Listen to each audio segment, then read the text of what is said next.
train de faire une parodie du séminaire. En fait, la parodie, ça veut dire que certains conférenciers vont parler de choses plus ou moins sérieuses en jouant le rôle d'autres conférenciers. Parce que on montre comme ça qu'on peut très bien être sérieux sans se prendre au sérieux.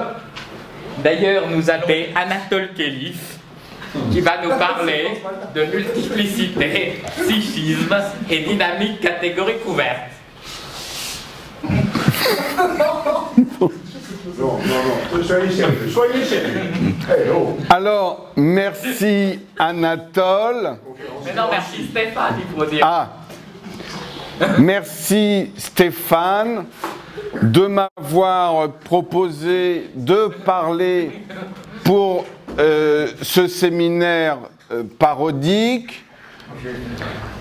La parodie est s'inscrit, disons, dans un ensemble de pratiques plutôt comiques. Il est certain que les mathématiciens n'ont jamais été totalement étrangers à ce type de pratique, puisque, pensons simplement au nom de Bourbaki, ce n'est pas un canular, mais il y a quelque chose quand même de ce genre. Bon.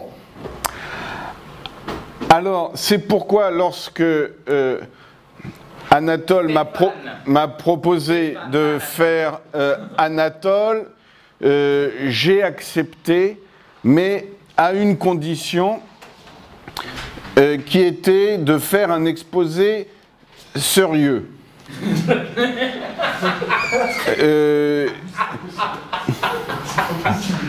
Parce que il est clair que faire une pure plaisanterie, hein, bon, sans aucun contenu sérieux, eh bien, ce serait assez vite lassant, hein, et sans grand intérêt, finalement, à mon avis.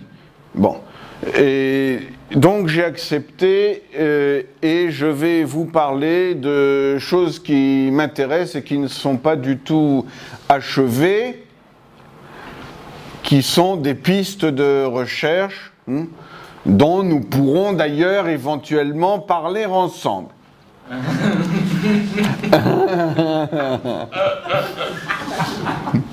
Bien. Et ce qui est bien, c'est qu'on entend le vrai Anatole en arrière-plan avec son rire inimitable. Bon, donc je vais vous parler de multiplicité dans le psychisme et de dynamique catégoriques ouvertes. Alors, de quoi s'agit-il? Il y aura deux parties principales dans mon exposé. Une que j'intitule l'individu multiple et l'autre mathématiques et unification. Alors, l'individu multiple, je vais faire rapidement référence à... Alors, Platon et Descartes, je les ai marqués là, mais je ne vais pas insister. Pascal non plus. Diderot, pas davantage. Freud, un petit peu plus. Et surtout, la principale référence sur laquelle je m'appuierai, c'est Richard Schwartz, qui est un psychothérapeute, dont je vais vous dire quelques mots dans un instant. Hein. Et puis, je ferai aussi référence au travail d'André Erasman et Evan Bremersch sur les systèmes évolutifs à mémoire. Bon. Alors, pourquoi Platon et jusqu'à Descartes? C'est simplement pour faire référence au dualisme, alors philosophique et métaphysique entre la matière et l'esprit, mais qui se lie au niveau psychologique par la dualité corps-âme. Bon. Effectivement, c'est une des thèses connues de Descartes, que cette dualité. Et de Pascal, je ne ferai que cette citation que tout le monde connaît, « Le cœur a ses raisons que la raison ne connaît pas. » Bon. J'ai trouvé, mentionnant Diderot, une référence, donc c'est un livre de Michael Hayat qui s'appelle « Psychanalyse et biologie », et dans lequel cet auteur qui s'occupe beaucoup de, justement de ce genre de choses, des liens entre la biologie et le psychisme, notamment d'un point de vue philosophique. Cette phrase très intéressante qui fait également référence au travail de Didier Anzieux, qui est un psychanalyste aujourd'hui décédé. Donc, pour Hayat, Diderot nous a montré une manière de penser et de vivre la multiplicité psychique sans schizophrénie. Le désir et sa représentation sans hystérie, la relation à l'autre, au monde et à la rationalité sans paranoïa ni mégalomanie, l'unification sans rigidité. C'est ce que nous voulons ici interroger à la lumière d'un dialogue entre biologie du cerveau, psychologie de l'apprentissage et psychanalyse. Nous pensons que le modèle proposé par Didier Anzieux, donc Didier Anzieux, il s'agit d'un travail, il y a le concept, il y a le moi-peau. Le soi-peau. Excuse-moi. Alors, voilà, le soi-peau ou le moi-peau, enfin c'est l'idée que la peau est une frontière éminemment structurante dans la constitution de la personne, disons, psychiquement parlant. Et il y a aussi des notions d'enveloppe qui ont l'air très, très intéressantes. Bon, je referme la parenthèse. Nous pensons, donc là c'est l'auteur de cette phrase qui parle, nous pensons que le modèle proposé par Didier Anzieux nous permet de saisir la nécessité pour le développement équilibré du moi et de la pensée, de la formation de frontières psychiques qui constituent en même temps des enveloppes de protection, des surfaces d'inscription et des interfaces de communication. Il dessine donc l'importance d'une dialectique de la fermeture et de l'ouverture et les formes de son dysfonctionnement comme pathologie des limites. Bon, voilà, je trouvais cette citation très intéressante, mais l'aspect sur lequel je voudrais insister finalement aujourd'hui, c'est surtout cette idée qu'il y a et ce serait donc à trouver chez Diderot, d'après cet auteur, une manière de penser et de vivre la multiplicité psychique sans schizophrénie. Voilà, ça c'est au cœur de ce dont je vais vous parler aujourd'hui. Alors, chez Freud, la première et la deuxième topique, la première topique, le conscient, le préconscient, l'inconscient. Est-ce que ça exprime une multiplicité psychique que d'identifier ces trois instances? Bon, alors je crois que c'est simplement dans Wikipédia ou quelque chose comme ça que j'ai trouvé cette remarque.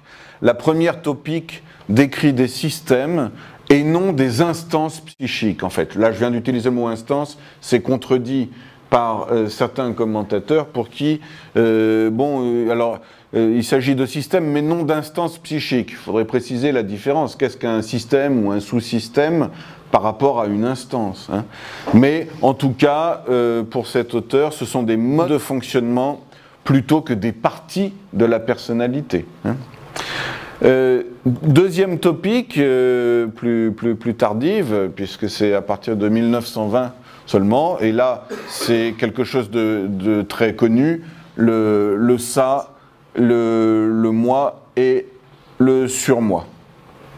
Alors vous voyez dans le schéma qui est proposé ici, le ça, le surmoi et le moi sont corrélés d'une certaine manière au conscient, au préconscient et à l'inconscient, hein, puisque sur ce schéma, on voit que le ça est totalement inconscient, alors que le moi et le surmoi sont partiellement conscients.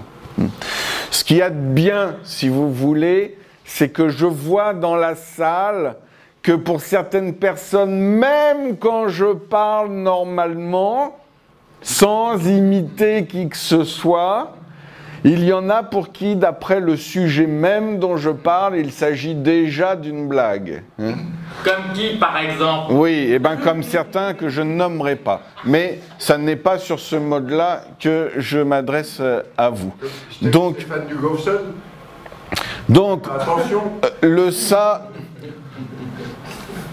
Écoutez, bon, le ça, c'est la partie la plus chaotique de l'appareil psychique. Hein? Le ça, un espace qui ne connaît pas la négation. Hein? Voilà. Ça, c'est très intéressant. Parce qu'un espace qui ne connaît pas la négation, ça suggère... Pas d'être examiné, donc passons. Je ne sais pas si ça ne mérite pas d'être examiné. Il y a des logiques positives dans lesquelles il n'est pas question de négation. Ça pourrait suggérer... Tu dis qu'il n'est pas question de négation dans une logique positive. Déjà, rien que le fait que tu dises il n'est pas, tu entres déjà dans du négativisme. Non, mais moi, je suis dans un métalangage par rapport à ça. Je n'ai pas besoin de ne pas utiliser de négation pour parler d'un système qui n'utilise pas de négation. Hein. C'est de l'extérieur de ce système que je dis que ce système n'utilise pas de négation. Alors là, ils disent qu'il n'y a pas de négation, peut-être qu'on pourrait dire plutôt qu'il n'y a pas de contradiction. C'est-à-dire tout est possible, tout est le contraire du tout, le contraire de tout, dans ce système inconscient que Freud appelle le ça dans la deuxième topique. Hein. Bon. Et aussi, je souligne, il s'agit là ce n'est pas une remarque que je fais moi, je ne suis pas du tout spécialiste de ces questions. Je cite simplement des choses qui sont du domaine public, que j'ai trouvées sur Wikipédia concernant le ça.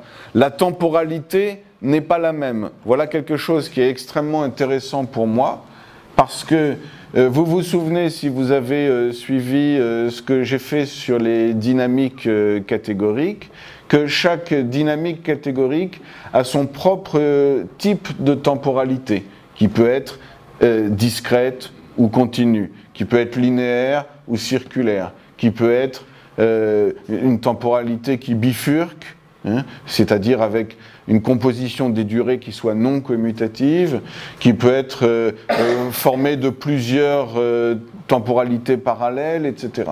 Donc il y a toutes sortes de temporalités qui apparaissent, et donc je suis toujours intéressé quand je vois qu'on associe à ce que l'on considère être un type de fonctionnement psychique ou une partie de notre fonctionnement psychique, un fonctionnement donc dans lequel serait à l'œuvre une temporalité différente de la temporalité ordinaire et une logique différente de la logique ordinaire. Bon. Surmoi,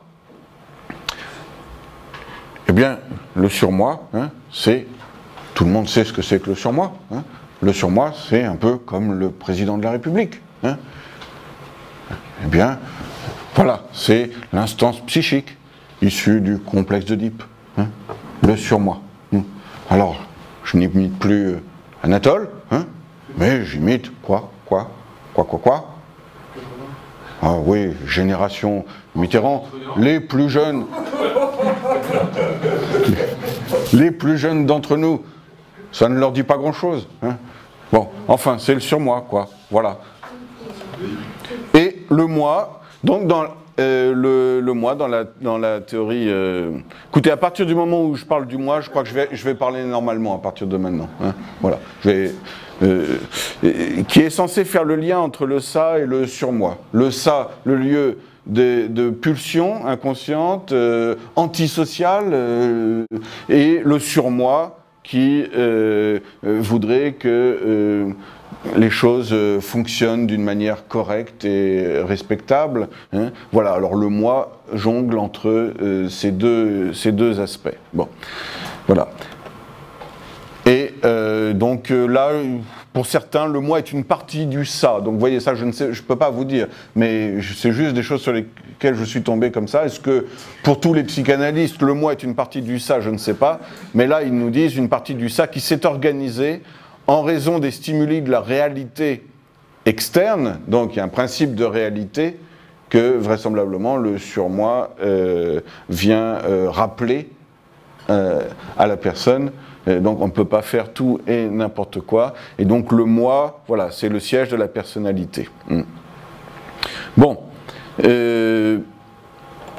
compromis entre les pulsions hein, et ce qui, du ça, qui réclame satisfaction, et les interdictions du surmoi.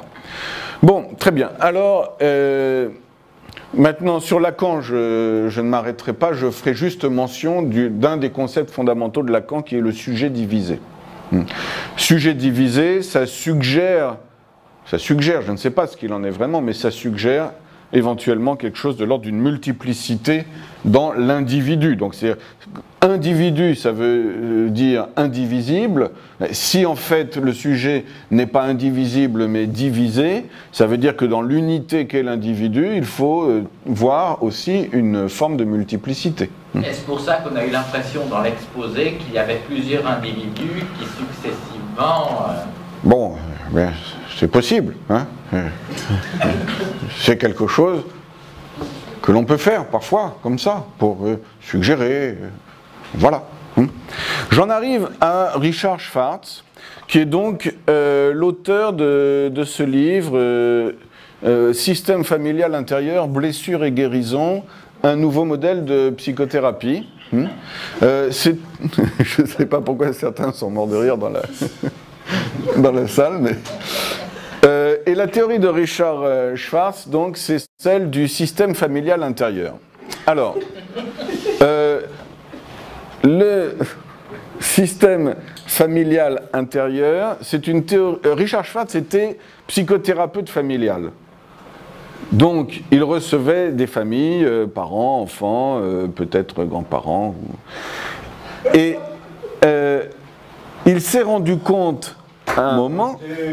Arrêtez, c'est sérieux. Hein, bon, il a raison, hein, c'est sérieux. Hein. Merci, camarade. Pour m'instruire quand même. Il ne faut pas être distrait par des gens comme ça. Mais bon, on prend les choses comme elles viennent. Hein. Ne te laisse pas faire. Donc, Richard Schwartz s'est dit à un moment... cette multiplicité des personnes qui viennent en psychothérapie familiale, mais on la retrouve d'une certaine façon en chacun. C'est-à-dire, donc c'est l'hypothèse que en chaque personne, il y a plusieurs parties qui sont en relation et souvent en conflit, exactement comme peuvent l'être différents membres d'une même famille. Hein. Et il a repéré en particulier trois sortes de parties, les exilés, les pompiers et les managers. Voilà, c'est comme ça qu'il les appelle. Donc les exilés, je dirais quelques mots comme ça pour suggérer de quoi il s'agit, des enfants effrayés, traumatisés, abandonnés, c'est-à-dire c'est une part de soi. C'est pas forcément d'avoir vécu un traumatisme grave objectivement, mais simplement d'avoir été abandonné 1 heure par votre mère quand vous étiez tout petit. Donc c'était pas un abandon en réalité, mais vous avez pu le vivre comme un abandon tragique à cette époque-là. Donc il reste en soi une part comme ça qui se sent abandonnée, dans le désarroi. Et ces parts-là, exilées, peuvent être à l'origine de comportements extrêmes. Donc ce sont des parts qui sont figées dans le passé et qui peuvent représenter un danger pour la personne du fait du mal-être, du fardeau de mal-être dont elles sont porteuses. Alors les managers, ça correspond pas mal au surmoi peut-être et au moi. Je pense qu'en fait les notions de... Richard Schwartz ne fait pas vraiment la comparaison entre la topique, ça, moi, surmoi et son propre système. Mais je pense qu'on pourrait répartir le ça, le moi et le surmoi sur plusieurs de ces types de personnalités. Alors les managers, bon, pour donner une idée de ce que sont les managers, voilà quelques-uns des managers que ce psychothérapeute a rencontrés avec ses patients. Il y a ce qu'il appelle le contrôleur, le battant, le juge, le dépendant, le pessimiste actif, le perfectionniste, le protecteur, voilà quelques-uns des managers. Donc ce sont des parties de soi qui peuvent avoir des objectifs absolument légitimes et conscients et disons, de fonctionnement correct de la personne. Hein. Donc le battant en moi, celui qui va vouloir faire une bonne conférence, mais il peut y en avoir d'autres. Hein. Il peut y avoir aussi peut-être celui dont l'objectif est de faire rigoler pour s'assurer une certaine sympathie. Maintenant, c'est peut-être contradictoire. Donc comment on fait pour faire les deux en même temps, hein? Bon, je n'ai pas la réponse, hein, évidemment. Bon, alors les pompiers, ceux-là, ils sont assez particuliers parce qu'ils sont vraiment au service de l'équilibre de la personne, mais d'un autre côté, ils sont au moins aussi dangereux, semble-t-il, que ceux qui sont censés calmer, c'est-à-dire les exilés. Donc les pompiers rentrent en action. En fait, lorsque les managers n'ont pas réussi à tenir les exilés un peu tranquilles, et que les exilés s'activent, les pompiers rentrent en action. Hein. Mais les pompiers, ce que Schwartz appelle les pompiers, sont impulsifs et irrationnels. Donc là, on est du côté de tout ce qui est addiction, comportement compulsif, destructeur, la colère, etc. Bon, alors, donc voilà, je cite cet auteur, « C'est la nature de l'esprit humain que d'être divisé en un nombre variable de sous-personnalités, appelées parties. La plupart des patients identifient entre 5 et 15 parties durant leur thérapie. Ces parties consistent en des personnages intérieurs, d'âge, de tempérament, de talents et de désirs différents, qui forment ensemble une famille intérieure étendue ou une tribu. » Donc voilà l'hypothèse, la théorie fondamentale de Schwartz. Bon. Alors, il y a un élément supplémentaire dont il s'était passé, il y a une partie, si on peut dire, très particulière, qui n'apparaissait pas dans les premiers travaux de Schwartz, mais dont il s'est dit à un moment que c'était quelque chose de tout à fait important, c'est ce qu'il appelle le self. Hein. Alors évidemment, toutes les parties sont en relation plus ou moins conflictuelle les unes avec les autres, mais le self, donc, ils sont passés au début, et puis finalement, à un moment, il s'est rendu compte qu'il y avait cette dimension, le siège de la conscience, qui est à la fois témoin et acteur, une espèce de chef d'orchestre, et finalement, qu'il s'agit de distinguer, de séparer des autres parties, de différencier. Hein. Au fond, l'objectif principal de la thérapie que propose Richard Schwartz, c'est le ressort principal de cette thérapie, c'est de différencier le self des autres parties. Alors le self n'est pas quelque chose qu'on peut percevoir soi-même, parce que c'est soi-même, en un sens, et donc on ne peut pas l'observer. Mais néanmoins, il y a des qualités qui seraient toujours présentes chez tout le monde, quels que soient les traumatismes subis, quelle que soit l'histoire plus ou moins douloureuse de chacun.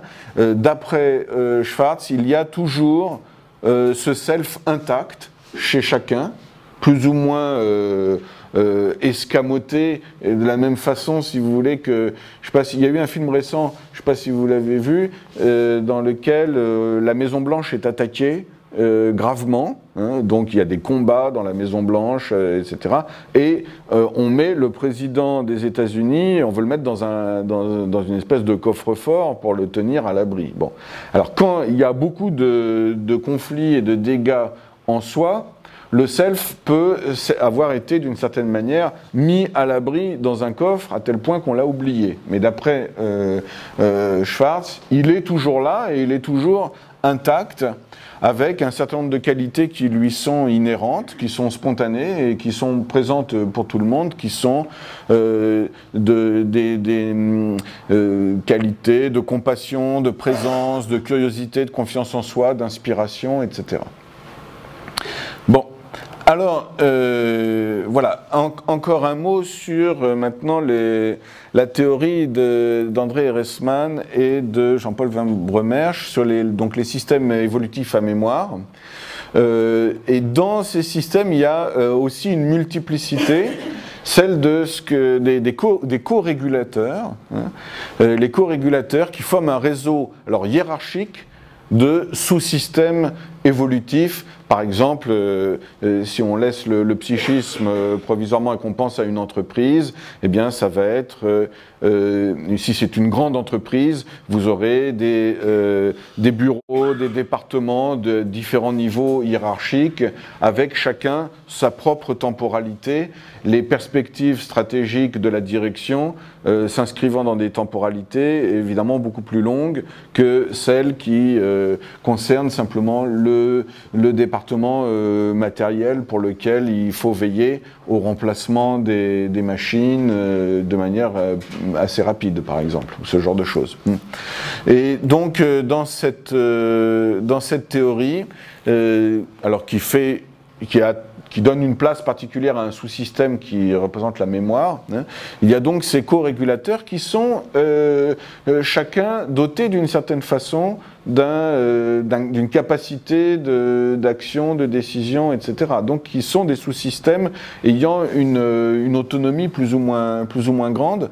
Mais je voudrais lire ces extraits parce qu'ils sont intéressants à rapprocher pour les comparer de la question du self chez Richard Schwartz, à savoir donc que no central regulating mechanism, it is necessary that the system have a network of partial regulatory organs, the co-regulators. Donc, clairement, il n'y a pas de système régulateur centralisé.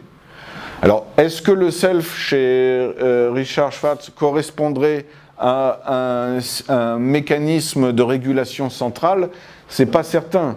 C'est peut-être une instance qui est d'une certaine manière en haut de la hiérarchie. Ça ne veut pas dire qu'elle s'occupe de tout et qu'elle s'occupe de tout réguler.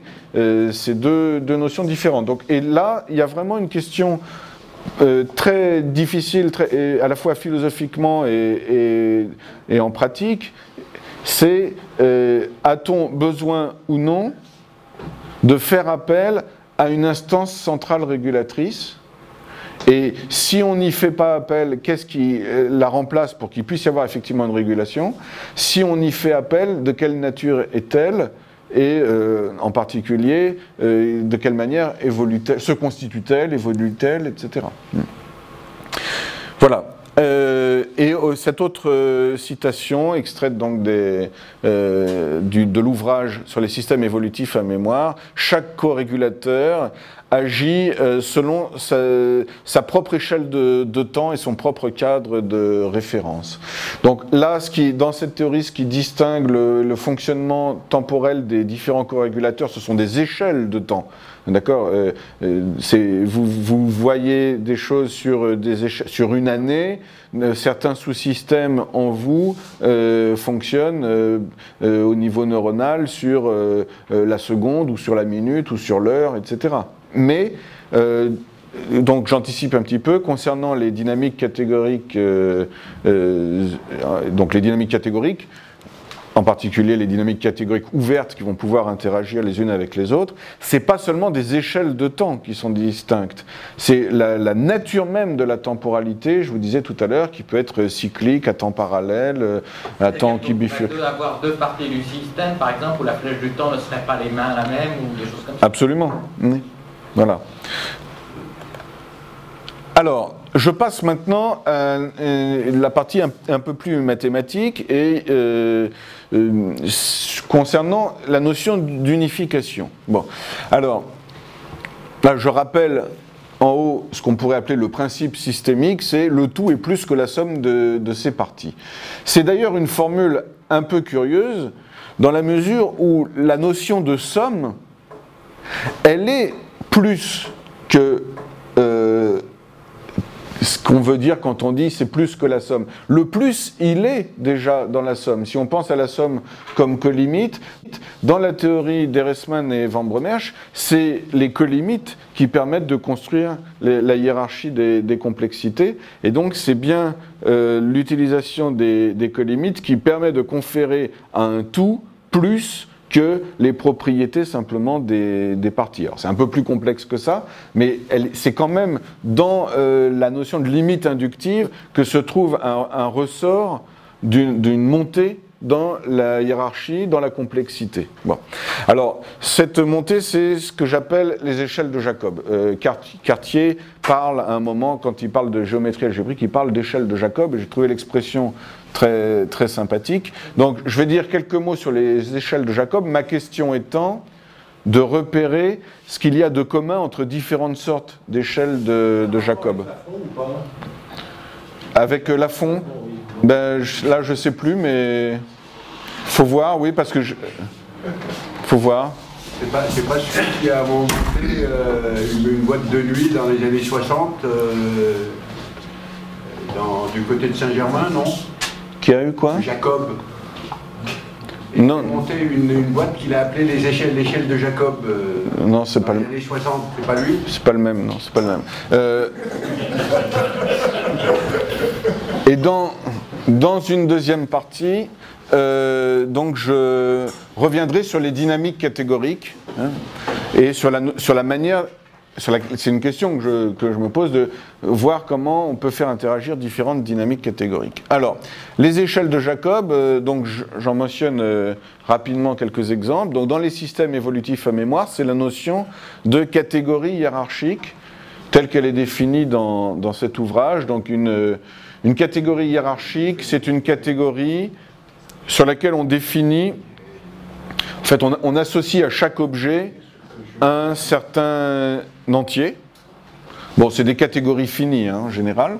On associe un entier de telle sorte que, fondamentalement, l'idée, c'est que lorsqu'un objet est affecté d'un entier, cela nécessite, pour pouvoir procéder à cette affectation, que cet objet soit à la colimite d'un diagramme dont tous les objets aient été affectés d'un entier inférieur.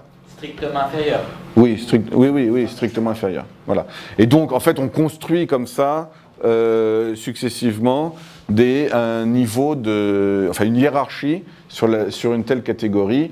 Et par exemple, dans l'ouvrage, il donne l'exemple d'une catégorie dont les objets seraient des lettres, des mots, des phrases, des paragraphes, des chapitres, des livres, etc., avec des flèches qui disent comment les lettres s'incorporent dans les mots dans les phrases, etc. Il faudrait peut-être regarder comme catégorie, un peu lorsque Harvey Friedman a fait le calcul de concepts, où il mettait des choses qui étaient juste au-dessus d'une famille de choses qui correspondaient à la notion de limite, et où effectivement, où par contre l'échelle de Jacob, ce ne serait plus des entiers, mais des ordinaux.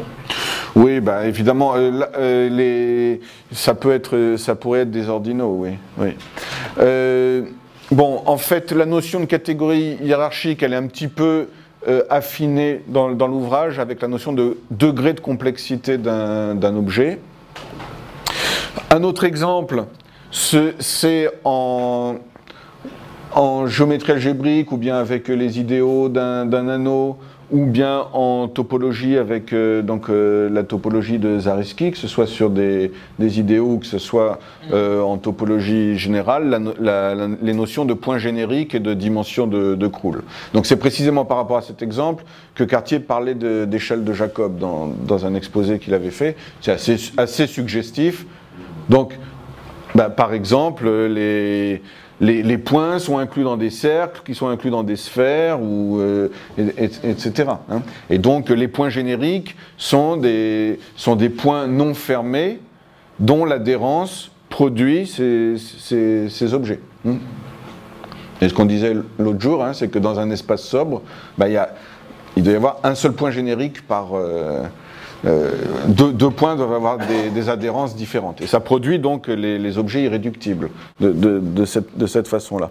Alors, un autre exemple qui est suffisamment élémentaire pour que j'ai réussi, je pense, j'espère, à l'exposer récemment à des étudiants qui ne connaissaient pas du tout les mathématiques, hein, puisqu'ils sont philosophes de formation. Bon, réussi à peu près à expliquer ça, c'est donc dans les espaces connectifs, la notion de connexe irréductible. Un connexe est irréductible lorsqu'il n'est pas l'union de connexes ayant un point commun. C'est-à-dire que si, dans une structure connective, c'est-à-dire un ensemble de parties considérées comme connexes, vous retirez le connexe qui vous intéresse, est-ce qu'il appartient à la structure engendrée par les autres ou pas ? Bon, s'il n'appartient pas à la structure engendrée par les autres connexes, je dis que ce connexe est irréductible. Et donc, on peut introduire de nouveaux points qui correspondent aux connexes irréductibles, je les appelle les points génériques, en m'inspirant de la construction, je crois que c'est Grothendieck, qui a défini les points génériques en topologie, et ils vont former un graphe que j'appelle le graphe générique. Et ce graphe va avoir une certaine hauteur qui sera un ordinal fini ou infini, puisque dans ce que j'ai fait là, ça peut être un ordinal absolument quelconque, et ça donne l'ordre connectif de l'espace connectif. Donc là, voilà encore un exemple de hiérarchie de ce genre. Par exemple, un nœud borroméen, enfin, si vous prenez 3 nœuds borroméens et que vous les nouez borroméennement ensemble, vous obtenez ce que j'appelle un borroméen de borroméen. Eh bien, le borroméen de borroméen, il est d'ordre connectif 2. C'est-à-dire qu'il représente un espace connectif à 9 points qui est d'ordre 2. Et on peut construire comme ça des structures connectives d'ordre un ordinal quelconque. Par exemple, en munissant des ordinaux d'une structure connective. Bon, alors, en fait, mon idée, c'est la suivante. C'est que les échelles de Jacob, comme je les appelle ici, à la suite de Cartier, c'est pas seulement des degrés de complexité. On peut aussi les voir comme des degrés d'unification. C'est-à-dire, plus vous montez dans ces échelles, plus vous unifiez de choses. Et donc, puisque de manière ultime, si vous avez un point générique pour l'espace entier, ce point, d'une certaine manière, on pourrait dire, c'est Dieu, quoi, entre guillemets, parce qu'il représente la totalité. Et donc, mais il la représente de manière unifiée. Donc, grimper dans les échelles de Jacob, c'est pas seulement grimper en complexité, c'est aussi grimper en pouvoir d'unification. Voilà, c'est ça l'intuition fondamentale. Alors maintenant, je vais conclure avec les dynamiques catégoriques en interaction. Donc, je rappelle que j'ai développé une théorie de ce que j'appelle des dynamiques catégoriques ouvertes. Et j'ai d'ailleurs pris du retard dans la publication, au moins sur Archive, du document. Il est presque prêt, mais il faut que je corrige un certain nombre de choses avant de le mettre. Et pour l'instant, bon, voilà, ça prend un peu de retard.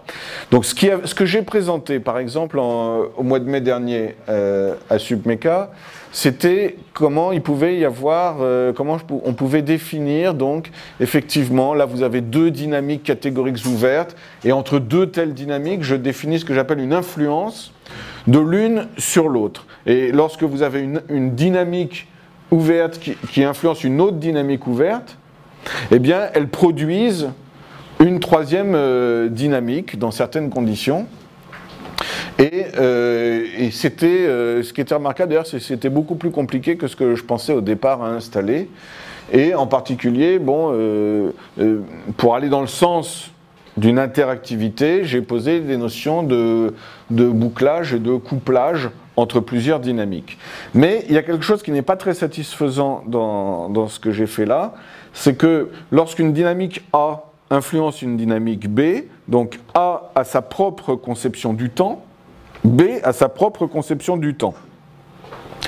Mais pour que ça fonctionne, ce que l'influence de A sur B va produire, j'ai décidé de le définir comme étant une dynamique dont le type de temporalité sera celui de A. D'accord ?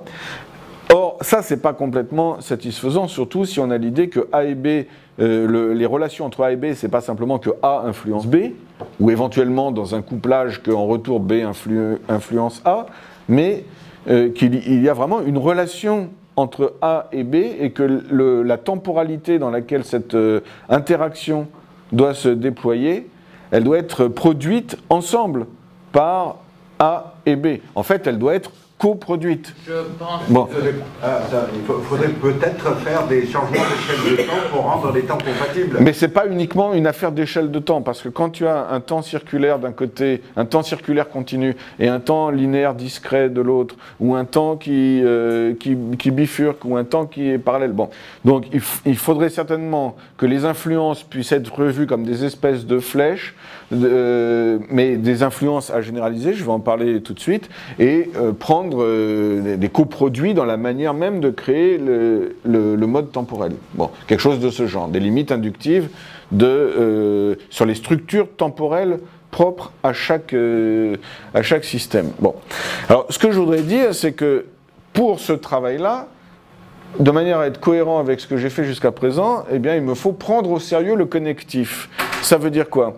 Ça veut dire que lorsque vous considérez que dans le connectif, une des premières structures qui apparaît, c'est le borroméen, dans lequel vous avez 3 objets qui sont connectés globalement sans que ces objets soient connectés 2 à 2, cela suggère, pour être dans cet esprit-là, qu'en termes d'interaction entre des dynamiques, il devrait y avoir des interactions, par exemple, borroméennes, donc introduire du ternaire qui ne se résolve pas trop rapidement en binaire. On peut toujours ramener du ternaire à du binaire, mais de manière un peu artificielle. Donc prendre au sérieux des relations ternaires, des relations NR, quel que soit N, et la question est donc de voir comment on peut composer des relations NR avec des valeurs de N différentes.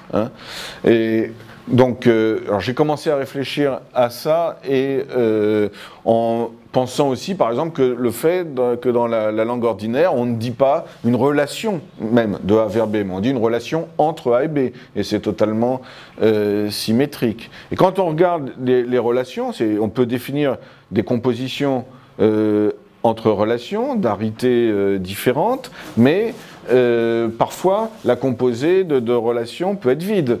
Donc ça pose un certain nombre de problèmes. Alors j'ai commencé à faire des choses, mais je suis tombé sur une structure dont j'ai pensé qu'elle pouvait à la fois accueillir les petites catégories et les espaces connectifs, et puis patatras, ça s'est révélé ne pas être associatif, ou alors fallait faire un autre choix, c'était un peu bancal. Bon. Je signale aussi, avant de donner une piste bibliographique sur ce type de questions, la manière de réfléchir à ce que peuvent être ces interactions, c'est de penser aussi que lorsqu'il y a 2 personnes ou 2 parties dans un système psychique qui sont en interaction, 2 ou plus, il n'y a pas simplement une flèche de A vers B. Il y a de l'émission, de la réception et surtout du partage. Déjà au niveau de l'émission, il y a beaucoup de possibilités parce que vous pouvez émettre vers un destinataire en particulier, vous pouvez émettre vers un groupe de destinataires, vous pouvez émettre vers l'univers et ça sera reçu par on ne sait pas trop qui, vous pouvez émettre au hasard.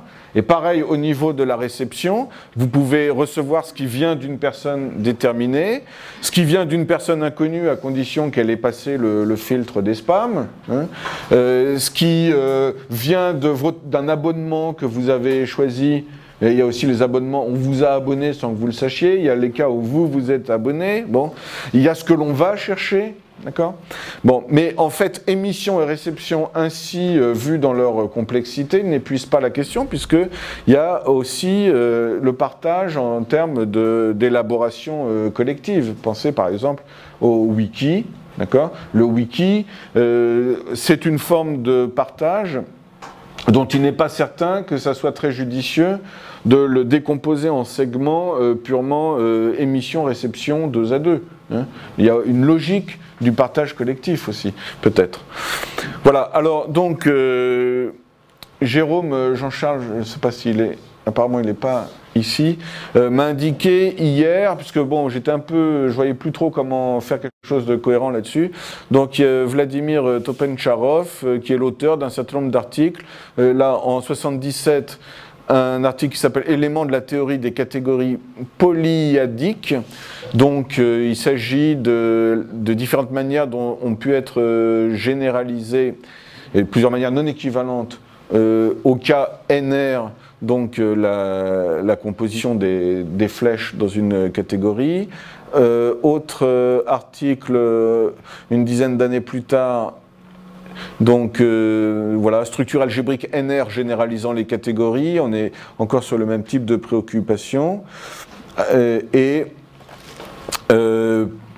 Encore quelques années plus tard, ici on a la publication d'un article intitulé « Composition générale des relations » et vous voyez d'ailleurs que Riguet est cité parmi les premières références pour cet article. Donc il y a certainement des choses là que j'irai voir. L'idée étant pas du tout pour moi de m'en tenir à des compositions de relations NR, c'est que ce qu'on peut obtenir comme structure de ce genre doit nous donner l'idée d'une axiomatique dont la composition des relations NR ne serait qu'un modèle, cette axiomatique étant celle d'un mode général d'interaction, disons. Quelque chose comme ça, c'est comme ça que je l'envisage. Et à partir de là, restera à faire le plus difficile, c'est-à-dire effectivement, certainement modifier les dynamiques ouvertes telles que je les ai définies, parce que telles que je les ai définies, elles étaient vraiment conçues pour pouvoir émettre et recevoir des influences 2 à 2, mais il faut ouvrir davantage pour pouvoir les faire participer à des systèmes interactifs dans lesquels elles vont pouvoir ensemble co-créer le temps, en quelque sorte. La temporalité à l'intérieur de laquelle se déroule leur interaction, elles doivent d'abord le créer ensemble. Voilà. Bon, eh bien écoutez, je vais m'arrêter là et je vous remercie pour votre attention. Des questions?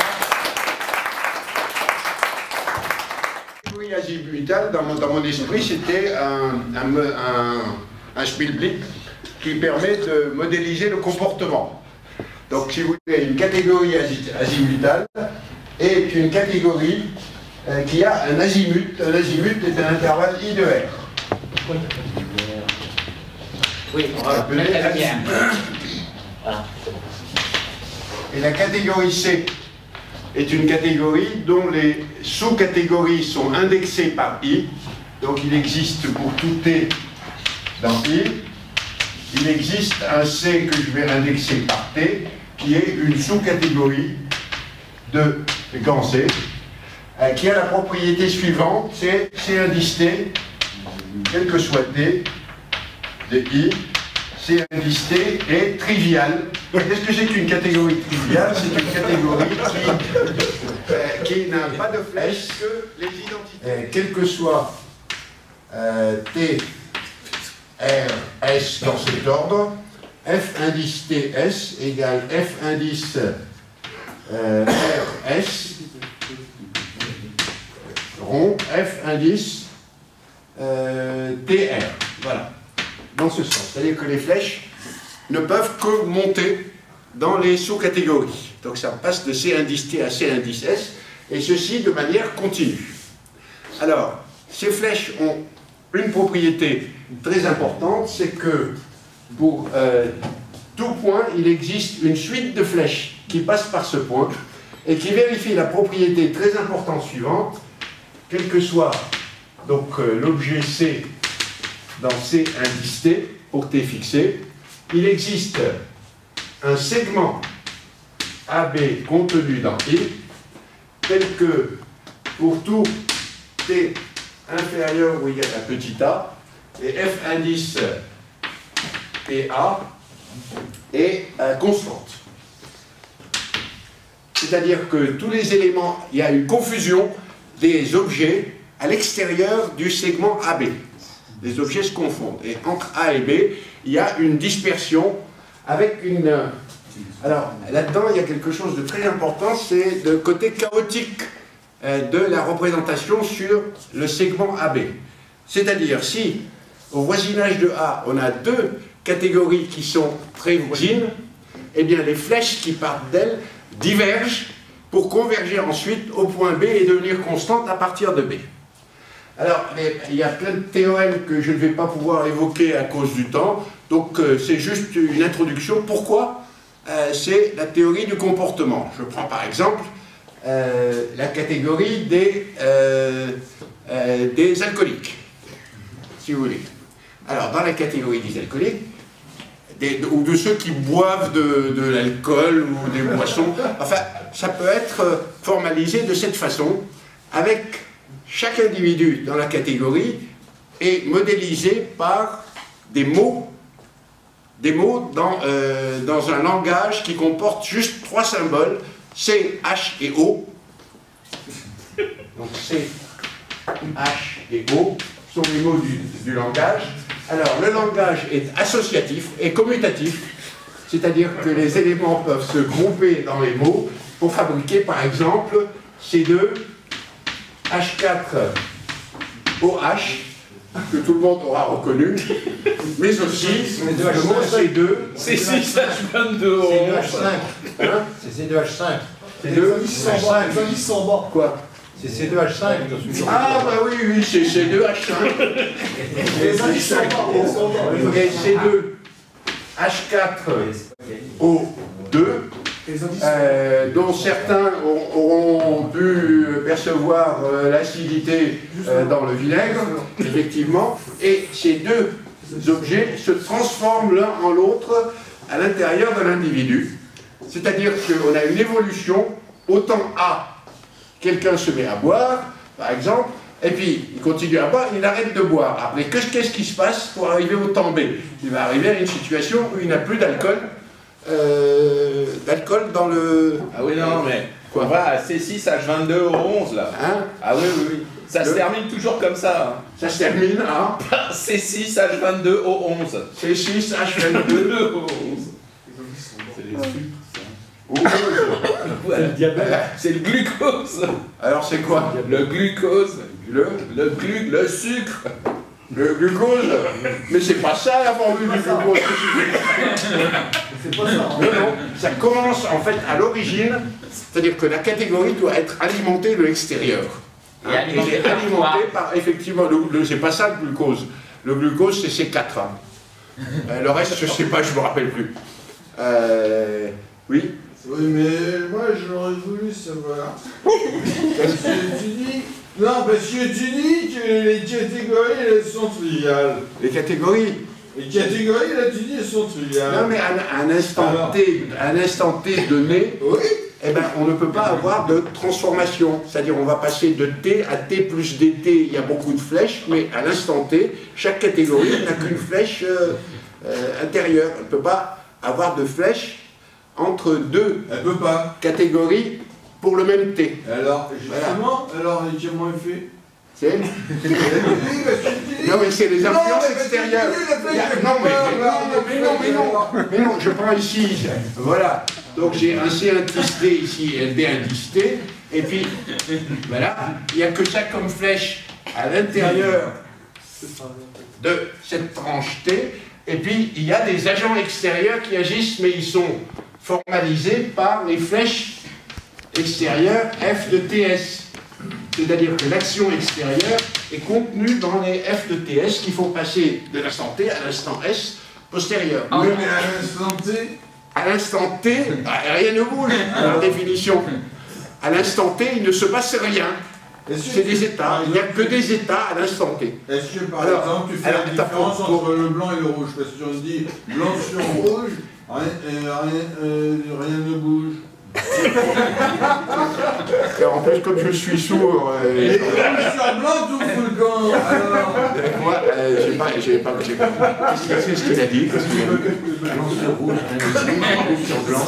Qu'est-ce que ça a à voir avec les catégories, cette histoire? Il y a pas les catégories, je rappelle que les catégories sont des objets mathématiques abstraits qui n'ont pas de couleur. Donc la coloration n'a rien à voir là-dedans. Rien n'empêche d'introduire les catégories colorées. Vous me laissez quand même pour finir, parce que j'ai encore 2 minutes. Justement, je suis en train de travailler J'ai là-dessus. droit à 1 minute de parler. Vas-y. On peut prendre un modèle des catégories azimutales, un modèle d'ailleurs très intéressant, dont les objets sont des logiques modales. Et l'évolution d'une logique modale vers une autre se fait à travers des fonctionnels FTS, comme ça, et pour partir d'une logique totalement intuitionniste à une logique totalement classique. Et il y a des flèches qui passent de l'une à l'autre, de telle sorte qu'une formule qui est vraie à l'instant t est toujours vraie à l'instant s strictement supérieur à t. Donc dans ce cadre-là, on peut étudier les catégories modales sous un angle, la logique modale sous un angle nouveau. Mais pourquoi à l'instant t il y a que des flèches identiques dans l'espace? Parce qu'à un instant donné, Oui. tout est figé. Dans les logiques modales, dans une seule logique modale, rien n'est. Non, une logique modale elle-même ne peut pas contenir d'automorphisme autre que l'identité. Sinon, elle se déforme. Allez dire ça aux prisonniers de la santé. Vous dites qu'il ne se passe rien à la santé. Mais allez là.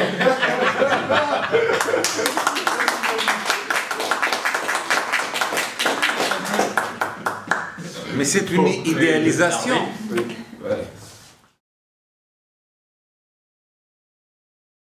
Alors là, je vais faire un exposé où je vais interpréter le rôle de Christophe Chalon, et Christophe Chalon interprétera le rôle de Jérôme Jean-Charles. D'accord. Donc, mon objectif, c'est de démontrer l'existence de mondes parallèles. Donc, on suppose qu'on a deux cadrans avec des boutons marqués 0 ou 1 dans Z sur 2Z. Et on a des lampes dont les couleurs sont à valeur dans Z sur 2Z. Et alors, j'appelle les lampes X, Y, c'est les lampes, les boutons, et les lampes, c'est ZT. Et donc j'ai X fois Y égale Z plus T. Mais pourquoi tu as mis Z sur 2Z? Pourquoi tu ne prends pas juste un ensemble à deux éléments? C'est quand même plus parlant. Oui, mais sur un ensemble à deux éléments plus parlants, Non, comment mais tu Z veux sur 2Z, c'est additionner? trop abstrait.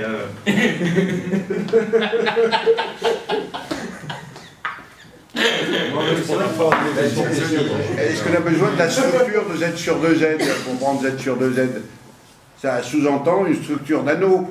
Ben, on a la multiplication, on a l'addition. Ah oui, eh ben tiens, voilà Qu'est-ce ta que tu réponse. veux que ça soit? Des questions idiotes. Ah oui, mais concrètement, ça sert à quoi l'addition et la multiplication là, si tu t'en sers pas? Et si, on va s'en servir. Et quand tu vas au café pour te faire l'addition, ça sert à quelque chose?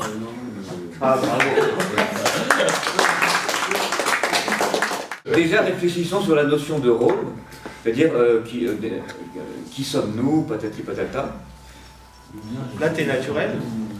C'est-à-dire ayant plusieurs rôles, Tu vois, ça marche. non seulement je me permets d'avoir non seulement plusieurs rôles et plusieurs personnalités, mais parfois aussi, par exemple, est-ce que je suis la bouche qui parle, ou est-ce que c'est pas peut-être une entité cosmique qui prend possession de ma bouche maintenant que vous parlez? Je n'ai aucune idée. Donc je me suis tiré de bien des situations compliquées et dangereuses en invoquant ce genre de truc. Je termine toujours de façon un peu floue. Ce n'est qu'un truc. Vous laissez pas à l'imagination. Ah oui. Donc en fait, ce que je voulais, j'ai profité que c'était une parodie pour justement parler de choses très très sérieuses, comme la magie et par exemple la spiritualité. Et là où on a terminé par le temps, moi je vais commencer en parlant de temps, peut-être de métatemps, etc. Et déjà, juste une petite remarque. Hein. Dans combien de temps les humains, s'ils existent encore, ou alors peut-être des extraterrestres, putain, pendant combien de temps sera-t-on capable, non pas de revenir dans le passé, je ne demande pas ça, mais juste d'observer ce qui s'y passe? Il y a bien un moment où ce sera possible. C'est quoi la différence? Eh bien, c'est que quand tu reviens, tu peux changer quelque chose, alors que par l'observation, tu ne changes rien. C'est-à-dire, il se passe la même chose. Bon, donc, j'imagine que ce sera un jour possible. Parce que quand même, il y a tellement de temps que on peut supposer que ça le sera. Dans le cas où ça le soit, qui viendrait, si de venir observer notre époque, et qu'ils avaient des détecteurs de sens hein, aussi. Ça, si on parle d'eux, ou si on parle de quoi que ce soit, qui viendrait-il visiter en premier? Bah, je pense qu'ils viendraient visiter non seulement les choses les plus intéressantes, et en plus ceux qui parlent d'eux. Donc là, les deux conditions sont réunies. Donc on peut leur faire coucou. Donc bon, en particulier, moi je me tape assez souvent la honte, mais parfois je me dis bon ben... non mais c'est vrai. Et puis souvent j'essaye d'être remarqué, mais personne ne me remarque. Je me dis bon, puis tout le monde s'en fout, je me dis peut-être que pour ces gens-là, peut-être qu'ils m'allument dès le matin, ils nous montrent sur leur téléviseur et tout. Pardon, je suis sur la télévision. Et donc, avant de réfléchir sur le temps, non, on va tout de suite parler... évoquer l'idée d'un métatemps qui est nécessaire. Pourquoi un métatemps est nécessaire? Juste, je pose par exemple la question, qu'est-ce qui va 2 fois moins vite que le temps? Vous allez me dire, bon, sachant que la vitesse inclut le temps, c'est une question un peu bizarre ton truc. Et pourtant, si chacun d'entre nous considère, par exemple, on va dire Jean-Jacques, tu considères toutes tes coordonnées spatio-temporelles, de tout, on va dire, de ton corps, ton centre de gravité. Pour faire simple, ton centre de gravité, on observe ses mouvements dans le temps, depuis ta naissance jusqu'à maintenant. Et maintenant, on considère la moitié, on regarde la moitié de ta vie, le parcours de la moitié de ta vie, maintenant, donc de ce centre de gravité, où étais-tu? Ben, il était par exemple ici. Donc, ça serait dommage, tu serais revenu, il y a la moitié, je ne sais pas quel âge tu as, mais disons que tu as X ans, il y a X sur 2 années, tu étais là. Il y a X sur 2 années, bon ben, tu étais après là, parce que tout à l'heure, X sur 2 années, c'était là, maintenant c'est là. Mais en fait, tu allais 2 fois plus lentement. Donc en fait, qu'est-ce qui va 2 fois moins vite que le temps? Eh bien, le mi-temps, la moitié de notre vie. Mais alors maintenant, question intéressante. On peut par exemple filmer un truc et puis regarder le passer à la vitesse 2 fois plus lente. Je vous demande de ne pas le faire après sur moi là. Et en fait, si on fait ça, donc on observera des lois. Maintenant, imaginons que les gens qui sont dans ce film, que ressentent-ils 2 fois plus lentement? C'est-à-dire, bon, bien sûr, ils pensent 2 fois plus lentement. Ils pensent 2 fois plus lentement, mais bon, ils n'ont pas besoin de penser 2 fois plus vite, puisque tout va 2 fois plus lentement, etc. Alors maintenant, une question très intéressante, auquel on ne reviendra pas, mais à quelle vitesse va la lumière? C'est-à-dire, imaginons, non pas t sur 2, mais t sur 300 000, t sur 300 000, est-ce que on multiplie suffisamment pour arriver à ce que la lumière aille à la vitesse que j'ai maintenant dans notre temps? Eh bien, ça sera quand même, on peut se poser des questions intéressantes, je pense. Bon, bref, mais on ne va pas parler de ça. Je vais maintenant parler des différentes fonctions du temps. On peut imaginer moins t aussi. Ah, ben moins t par exemple. Mais surtout, ce qui est important, c'est d'imaginer se mettre non pas à la place de l'observateur, mais de celui qui vit moins t. C'est-à-dire, pourquoi, axiomatiquement, ne pourrais-je pas supposer qu'il existe, autant qu'il existe t, ben, je remonte moins t. Voilà, bon, ben, ça existe. Et alors, petite parenthèse qui va être très très longue. Je préviens. Si ça existe, ne serait-ce que dans une idée, c'est que ça a de fortes chances d'exister. Je vais m'expliquer. J'ai une théorie. Ça va être la parenthèse qui est très longue. Je sais après que... Je ne sais pas si je me souviendrai du début, mais je pense que oui. Ce sera... Bon, moi, tu te souviendras de la fin. Même si tu te souviens. Un atelier, un appel. Et donc, je ne me souviens même plus de la parenthèse ouverte. Ah oui, tout ce qui existe, tout ce qui peut être conçu, a une existence dans l'univers. Ça, c'est ma théorie. C'est-à-dire que le débat sur est-ce que oui, ta théorie physique est très intéressante, mais est-ce qu'elle a une représentation dans le monde réel? Oui, ne serait-ce que dans sa cervelle. Ah ben non, mais c'est déjà ça. Et à mon avis, si elle est dans sa cervelle, il y a de fortes chances au niveau des probabilités qu'il existe, l'univers est tellement grand, ailleurs. Par exemple, pour moi, les trous noirs, ça a à voir avec les pôles. Bon, les pôles existent en mathématiques, bon, ben, les trous noirs aussi. Peut-être même les particules. C'est peut-être de la lumière, un photon tellement lourd que ça donne des atomes. J'en sais rien, ça c'est des spéculations. Sinon, l'idée que tout ce qui existe, tout ce qui peut être conçu existe, peut être un axiome qui peut être pris, par exemple, et dans ce cas-là, mais le fait que tout ce qui peut être conçu existe, est-ce que ça n'a pas un rapport avec les mondes parallèles, justement? Si, bien sûr. Bien sûr. Mais sauf que je vais pas ouvrir une autre parenthèse. Dans un monde parallèle, je pourrais en ouvrir une autre. Et on pourrait... Ton dos pourrait en ouvrir une autre, tu veux dire? Non, parce que Non, parce que je suis conscient dans tous ces mondes-là en même temps. Ah, mais je suis seul dans ce Tu es dans tous les mondes en même temps, Non, hein, c'est pas vrai. fantastique. C'était une blague. Et donc, en fait, l'idée que tout ce qui existe se matérialise, c'est vrai d'une façon probabilistique, c'est-à-dire ça a de fortes chances, si ça existe, de se matérialiser, non seulement dans nos pensées, c'est-à-dire tout ce qui peut être conçu est une pensée, pas forcément une pensée, mais existe, par exemple, c'est une pensée. Mais il y a d'autres choses qui peuvent être conçues qui ne le sont pas. Donc il y a aussi la notion, non pas de méta-logique, machin, mais de méta-pensée. C'est-à-dire tout ce qui peut être conçu. Une sorte de magma dont les mathématiques seraient, par exemple, la trace, une des traces. D'ailleurs, adressons-nous à ce magma, invitons aussi non seulement les extraterrestres et ceux du futur, mais aussi le magma lui-même. Ah, c'était on est dans une parodie. Je fais un peu le con. Bref, si tout ce qui peut être pensé se dépend d'une certaine façon, en fait, voilà. Dans notre corps, par exemple, quand on dit ben, là, je vais lever le bras, ben, j'y ai pensé et j'ai levé le bras. Ce que je veux dire, c'est que non seulement ce qui peut être conçu se matérialise par un effet de probabilité, mais aussi par une sorte de loi d'attraction entre ces choses. C'est-à-dire qu'une fois qu'une chose se matérialise, eh bien elle a envie, quelque chose est connecté, elle a envie de se matérialiser ailleurs. Donc il y a des choses qui se copient. Donc non seulement toute pensée se matérialise, ou tout concept a sa matérialisation du point de vue, c'est parce que c'est normal, l'univers est tellement grand qu'il a forcément de quoi se matérialiser, mais en plus, il y a une attraction entre ces choses. Voilà. Par exemple, le fait que quand on pense, c'est déjà un miracle qu'on soit en train d'écouter mes bêtises, mais qu'on soit en train de penser,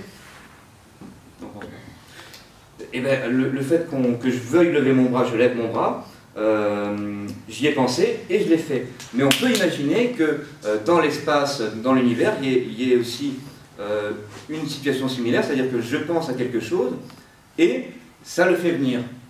D'ailleurs, il y a beaucoup de théories comme ça, où quand on pense à une chose, le fait d'y penser et d'y croire suffisamment la font venir. Et dans notre corps, c'est juste notre corps, c'est un procédé très automatique qui fait que bon, ça marche sur le coup de façon automatique. Je pense, je le fais dans la vie.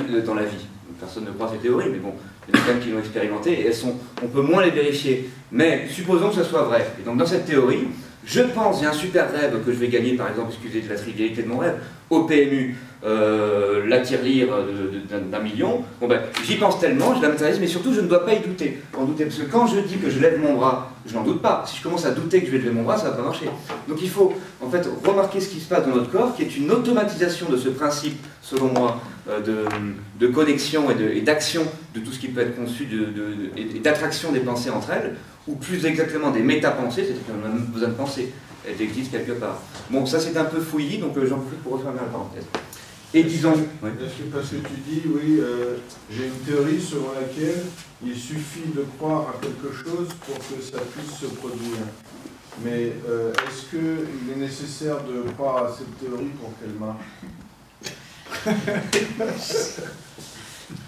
C'est la seule question très sérieuse qui sera déposée à mon avis. C'est une seule question sérieuse qui existe dans toute la nature, je pense que c'est celle-ci. Donc je propose qu'on y réfléchisse un petit peu. Parce que si ça se trouve, elle marche même si on n'y croit pas, cette théorie selon laquelle il suffit de... Mais pour qu'elle marche, il faut qu'elle ait des jambes, enfin. Déjà, oui, c'est derrière les jambes, c'est quoi? C'est l'énergie, c'est la foi. Alors maintenant, j'arrive à la deuxième partie. Vous allez voir, notre ami va vous distribuer des petits tracts, moi je plaisante. Et donc, vous voyez rigoler quand je dis je plaisante.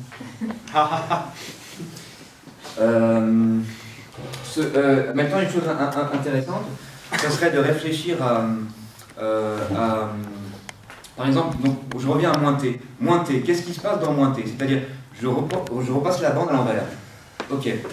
Mais est-ce que le type qui est dans moins t, par exemple moi, si je me mets à ma place, comment je raisonne dans moins t? Alors, ce sont des raisonnements complètement différents. Moi, je vais pas aux toilettes. Non, mais parce qu'il y a quand même, si on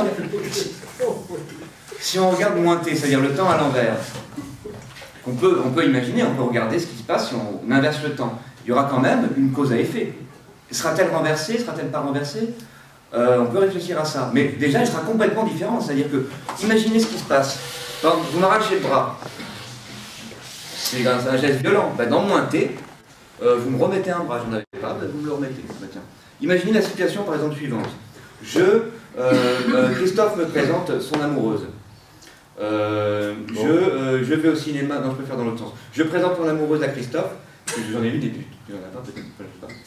Je ne sais pas, je sais que j'en ai une, je ne sais pas si tu en as, mais c'est possible que tu me la piques, pardonnez-moi l'expression vulgaire, ça ne pas, que tu me la piques, et finalement, à la fin, je ne suis pas content, et je la tue. Bon, jusqu'ici, normal. Mais maintenant, si on inverse, le temps, qu'est-ce que s'est-il passé? Je l'ai fait passer de vie à trépas, donc je lui donne naissance. Ah oui.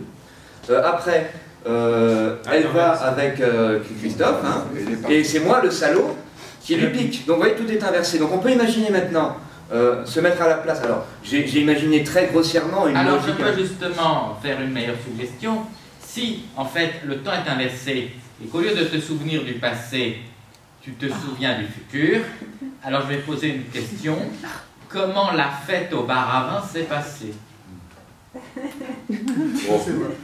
Eh bien, le fait que la fête au bar à vin soit passée, c'est-à-dire c'est du passé, relève justement de la suite de l'exposé, que je vous suggère de faire après moi.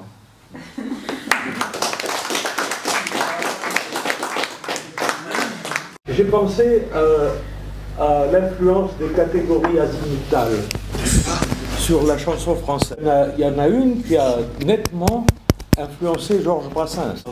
De chanter ma vie, de faire des harangues dans ma gueule de bois. J'ai tourné cette fois ma langue. Je suis issu de gens qui n'étaient pas du genre sobre. On compte que j'eus ma tétée au jus d'octobre. C'est tout à fait... Bravo.